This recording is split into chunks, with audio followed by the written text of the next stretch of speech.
One day, God's children came before him, among whom was also Satan, who had been roaming the earth. There, Satan challenged God, claiming that there was a man on earth named Job who was faithful only because God gave him everything he wanted. Job was the richest man in the land of Uz, blessed with a large family and many possessions. Therefore, God allowed Satan to do whatever he wanted with Job, except harm his life. So Satan, very happy, returned to earth to make Job suffer. Will Job remain steadfast before God? Once on earth, Satan wasted no time and began to execute his plan. A messenger arrived to inform Job that his animals had been stolen, and his workers had been killed. Almost immediately, another messenger arrived with news that fire from God had fallen from the sky and burned all his flock.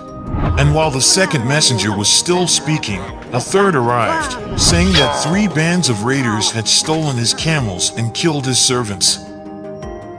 Amazingly, the third messenger had not finished speaking when another arrived with the worst news, telling Job that while they were celebrating at his eldest son's house, a strong desert wind struck the house from all sides. The house collapsed and all his children died. So Job had lost everything. At that moment, Job stood up, shaved his head, and with tears in his eyes, prostrated himself on the ground to worship God. He claimed that just as he came into the world, so he would leave it, and thanked God and accepted his will regardless of the circumstances.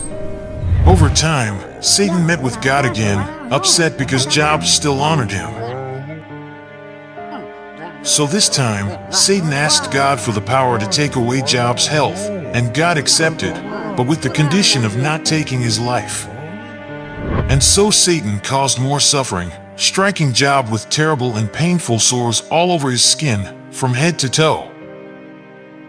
Days later, 3 of Job's friends arrived. They saw him from afar, did not recognize him, and cried out loudly, each of them tearing their robes and throwing dust into the air.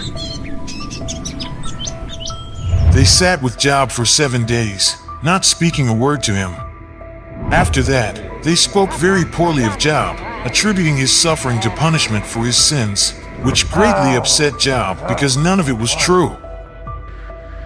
After this, Job could not bear his suffering and opened his mouth, cursing the day of his birth and asking God to take him to heaven.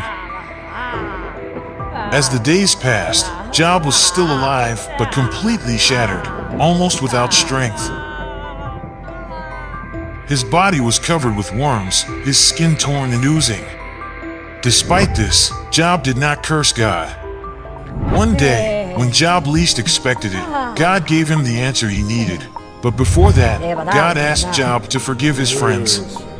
He obeyed, and God made Job prosper again, giving him back twice as much as he had before. In his later years, Job received more blessings from God than in his earlier years. He had 14 sons and 3 daughters. Job lived to be 140 years old, and he saw his children and grandchildren up to the 4th generation.